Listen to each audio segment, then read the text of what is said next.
Ever wondered what it takes to throw the most lavish and wallet-busting coronation in history? Picture this: King Charles's big day, setting him back a jaw-dropping $125 million, which is more than double what Queen Elizabeth II shelled out for her grand event 70 years ago.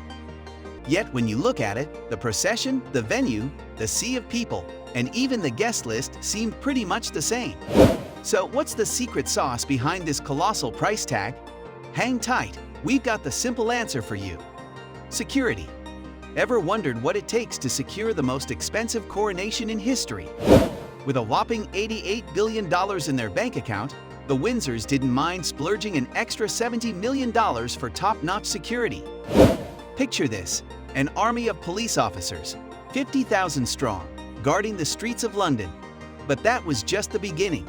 They even scared off the birds from flying over the procession. 400 to 600 snipers were perched across the city, ready to protect King Charles III in the crowd. MI6 went all out, dispersing operatives in the crowd and all over London to keep an eye out for troublemakers. And here's the kicker: London police used special facial recognition cameras to spot known terrorists and anti-royalists. But the real spectacle was King Charles III's journey from Buckingham Palace to Westminster Abbey, where he didn't just get one, but 3 crowns. Stick around to their extravagant details ahead. The procession. Ever wondered what goes down during the grandest coronation procession in history? Well, imagine this. The King and Queen kick off the extravaganza from the jaw-dropping $5 billion Buckingham Palace, taking a leisurely ride through the heart of London. We're talking about a cozy 1.42-mile trip, which, by the way, pales in comparison to Queen Elizabeth's ride 70 years ago. But here's the twist: they ditched the iconic Golden State Coach, which is like an 18th century equivalent of an $18 million Rolls-Royce. This lavish coach, covered in gold and adorned with precious stones, required 8 horses to move at a snail's pace. No wonder Queen Elizabeth II found her ride horrible. Instead, they hopped into the Diamond Jubilee State Coach, a more comfortable choice. This state-of-the-art ride, commissioned for Queen Elizabeth II's Diamond Jubilee, boasts bulletproof glass, air conditioning, and even shock absorbers. It's estimated to be worth around $2 million, making it the most expensive coach ever. But wait, we haven't even touched on the crown jewels yet, a must-see inside the Abbey. The crown jewels. Imagine a king wanting to flaunt his immense wealth. So, what does he do? He shows off the crown jewels collection, which is basically a treasure trove. With over 100 objects and a jaw-dropping 23,000 gemstones, it's practically priceless. But hang on a minute. For insurance purposes, they've valued it at over $4 billion. The coronation regalia. Now, the real stars of the show are the coronation regalia. We're talking about scepters, orbs, the ring of state, and not 1, not 2, but 3 crowns. Oh, and the Cullinan diamond, the biggest gem-quality diamond ever discovered, is part of the fun. It weighed a whopping 3,106 carats and is now part of the British crown jewels.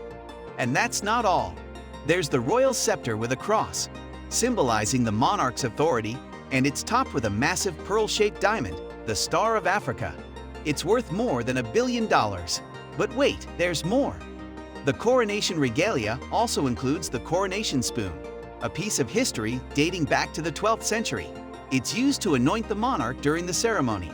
And that's just the tip of the iceberg. The king's clothes are also part of this priceless collection. So, when you're watching a royal coronation, remember, it's not just about the ceremony. It's a spectacular showcase of wealth and history. The king's attire. Ever wonder what King Charles was wearing during his grand coronation? Sure, he might have looked a bit old-fashioned, but here's the scoop: his attire was off the charts expensive. We're talking about the most opulent and vital pieces of clothing you could imagine. First up, that jaw-dropping royal coronation robe, made of luxurious purple velvet and trimmed with ermine fur. It's a symbol of the monarch's authority and majesty, and it's lined with white silk, embroidered with gold threads featuring roses, thistles, and shamrocks, representing England, Scotland, and Ireland. Talk about some serious regal threads. But hold on, the imperial mantle takes the prize for extravagance. It's like a majestic golden cloak lined with urban fur and decked out with pearls, diamonds, and precious stones. Seriously, it's a bling-bling extravaganza. Royal crowns. You won't believe your eyes when you see these beauties. Picture this: King Charles's big day, and we've got not one, not two, but three jaw-dropping crowns to dazzle you. First up, we've got the St. Edward's crown, an iconic symbol of British royalty. It's solid gold, blings out with precious stones and pearls. This beauty represents the monarch's power over church and state, and it's safely stored in the Tower of London. Priceless? You bet. Next in the lineup is Queen Mary's crown. Commissioned by the Queen herself back in 1911, it's a stunning piece with over 2,200 diamonds, emeralds, rubies, and sapphires. But the real showstopper is a colossal 105.6-carat diamond up front. Talk about a head-turner. Last but not least, we've got the Imperial State Crown, the King's everyday crown. Made of gold, silver, and platinum, it's studded with 2,868 diamonds, 273 pearls, and a bunch of other precious gems. Among them, the 317-carat Cullinan II, the 104-carat Stuart sapphire, and the 1,000-year-old St. Edward sapphire, making this crown a real heavyweight champion. So, can you imagine the grandeur of King Charles' coronation? What's even more intriguing is the history and stories behind these magnificent crowns. The music. So imagine this, the grandest, most extravagant coronation in history, and it's all about the music. Our new king is a real music aficionado, and he went all out. Ever heard of Prince Harry and Meghan's wedding music program? Well, he aced that, but for his big day, he commissioned a whopping 12 new musical pieces from composers across the British Commonwealth. Guess who got the biggest honor?